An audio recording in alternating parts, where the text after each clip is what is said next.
And when I left, man, I didn't know what I was going to do. I had no idea. You know, you got a little bit of money in your pocket from what I mean, I wasn't wealthy by any stretch of the imagination, but I hesitate to even say I was comfortable. I was just young. I was 27. Few dollars. Yeah. And taking care of my family. And I sold my assets when I left that business. And some of those, so you know how it is when you got street teams. So I'm sending, in those days, there were certain cities, like we were really heavy in the Midwest. So we had a place, I bought a place in the Midwest, in Omaha in particular. I had another place in LA, had a place here in Atlanta, because those were the areas that we frequented a lot. Mm-hmm. Sending these street teams to these areas, they would tear up the hotels, leave you big bills, phone bills, food bills, go through the mini bar, and those were all on me. So I started to buy real estate. I bought condos in particular because they got to buy their own food. They got to get their own alcohol. They got to have their own phones and do their own thing. And that way it saved me money. I bought real estate to save money, not to make money. I wasn't even thinking like that back then. Good and yeah, man. So as I left that business and sold that real estate, you know, that was the bulk of the money that I wound up having, especially from the real estate that I had here and in LA. Omaha, I made a little bit of money on that. We had a distribution hub out of Omaha. It was easy to get to the Midwest as a whole between Omaha and Minneapolis. Sweet. Yeah. But there were some days. You should write a book about them. I'm imagining you being out there in the winter. Whew. Man, it was wicked. It was wicked. But they come. People come out, you know, and you've got all these little tiny cities up there, and they just come together. And there's real money there. And this was in the early days when SoundScan had a website that was free still at that time. So you could pull all the data. And I used that data to go to the labels and get promotion deals from them. Say, hey, listen, you guys as a label sold, you know, 3.2 million records over here in the last 18 months with no representation. I'm not asking you to hire me. I'm asking you to give me a budget and let me do what I do. I can get you more spins, you know, get you on the radio and do that, and did that. And so, you know, once you perform, then they love you, but you better keep dancing. You better keep dancing. You better keep dancing. Gotta talk to the pimp, dog.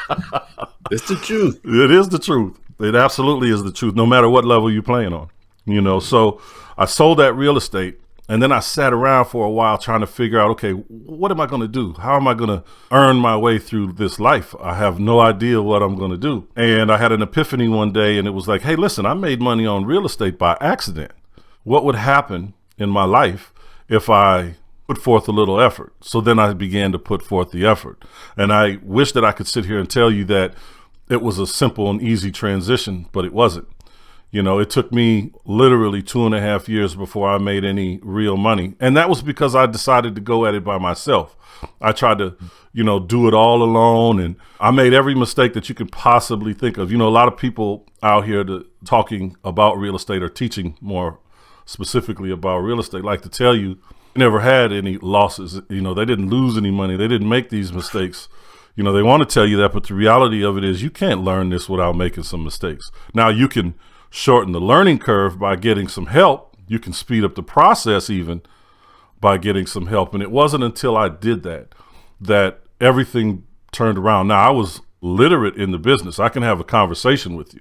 You know, I like to use the analogy, Kris, that, you know, you can read about how to ride a bike, but until you get on that bike and work out those little muscles, you're not going to know how to balance on that thing and get down the street, let alone stop, you know. And for me, I went to the library because this was 2000, 2001. The internet wasn't like what it is today, you know. So I'm at the library reading Carlton Sheets, Ron LeGrand. I had notebooks, stacks of notebooks, just taking notes and then going door knocking back then. That's what I did. Bandit signs, flyers, and door knocking. Pre-foreclosure stuff? No, I went to areas.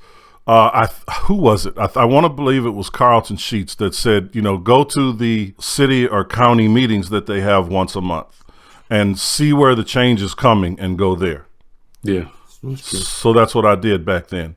And I did not focus on pre-foreclosures probably until 2004. And because things started to change, you started to see foreclosures kind of inch up because I'm data driven.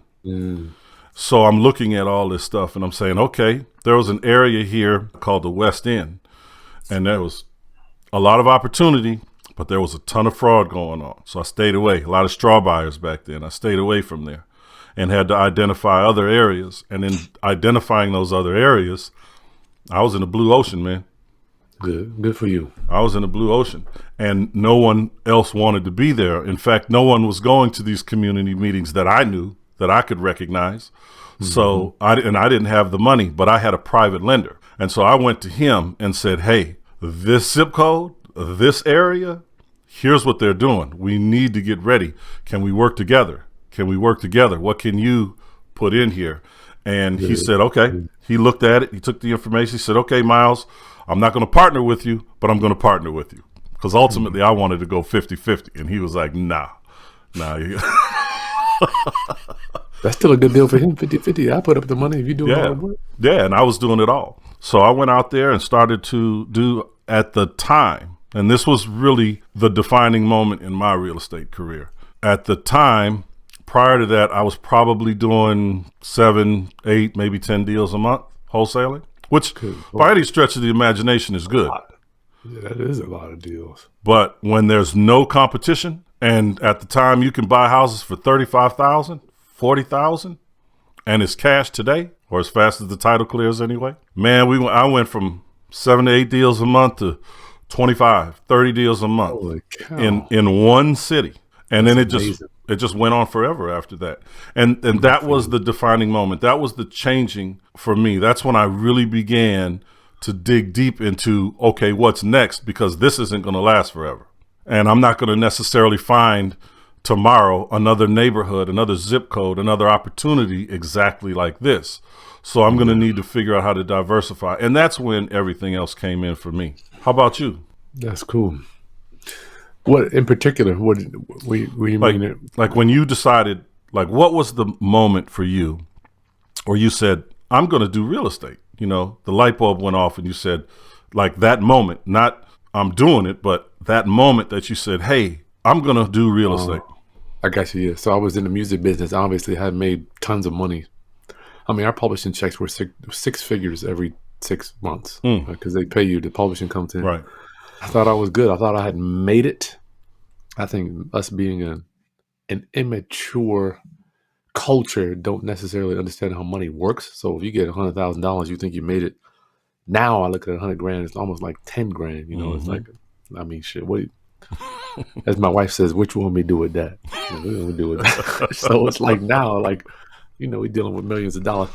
But back then, I made money and I saw my publishing checks going down, smaller and smaller.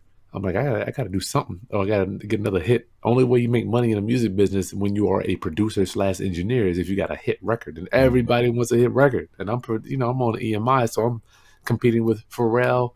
All these guys, they don't tell you who their publisher is. We all have publishing deals with the same people. We all go to the meetings, but you can't compete with these dudes, you know? So right. I had to do something else. So that's when my cousin asked me to come in and bring my credit and my little resources that I had. And he did a deal. I saw we made 50 grand. I didn't do anything. So I'm like, you know what? I could work. What I found out is in music business, you can write a hit song, produce a hit song, record a hit song. But there's so many other things like video, team, promotion, like you're doing that make a hit record. It's just too many variables for me. You know, I can only control the music part.